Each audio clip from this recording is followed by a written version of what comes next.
Well, this was the big year for Stephanie and I, the big 5-0. We're officially half a century old.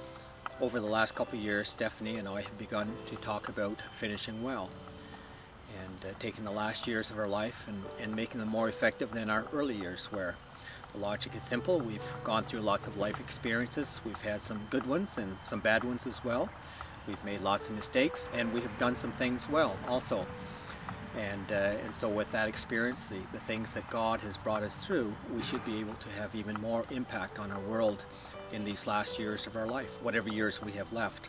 However, there's one small problem. As we get older, we discover we have some aches and pains and not quite as much energy as when we were younger, a little harder to get out of bed in the morning. And so we might be tempted to slow down and take it easy. And after all, we live in a Freedom 55 society where we look forward to our years of 55 plus of slowing down and taking life easy. So how do we remain motivated so that we might live out our final years being effective to the very end? I currently have the privilege of working with an amazing Mother Teresa type of woman. Her name is Dr. Cecile DeSweemer. She is a Belgian doctor, and she works in one of the most isolated parts of the world, in the Democratic Republic of Congo. Her first assignment in breaking the clutches of oppression in her world began as a child when she ran messages for the resistance movement that her parents were part of in the Second World War in Europe. Since then, she has worked in many hot spots around the world, relieving suffering, often at great personal risk.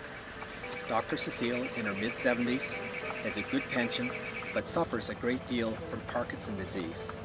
She often needs assistance to climb steps, get into vehicles, and so on. She is a perfect candidate for retirement living. However, she has chosen to forsake all comforts and dedicate the rest of her life to serving others. She lives in a primitive, mosquito-infested dwelling in a remote village treating the sick. She has no running water, generator for intermittent power only when needed, and long lineups of the sick and starving from morning to night. And she works from early morning until late at night every day of the week.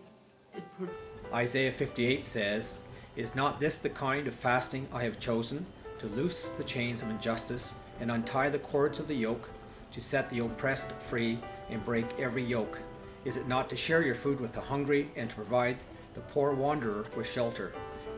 Dr. Cecile lives this scripture. Every day she helps break the chains of injustice by intervening on behalf of human rights victims.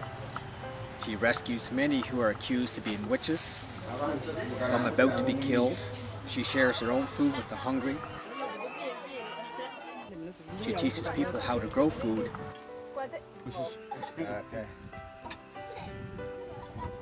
And she heals bodies. So why does she do it? She is motivated by both the love of Christ and the love for her fellow man. Her passion and vision helps her to overcome the frailties of her body. She is purpose-driven. She lives by the words of St. Francis, "Preach the gospel at all times, and when necessary, use words." And that is what I need to cultivate in my life, keeping my walk with the Lord fresh, full of passion, and connected to His vision to heal a broken world. Dr. Cecile challenges me to believe that as long as the Lord gives me breath, He has a purpose for my life, and may I use it well.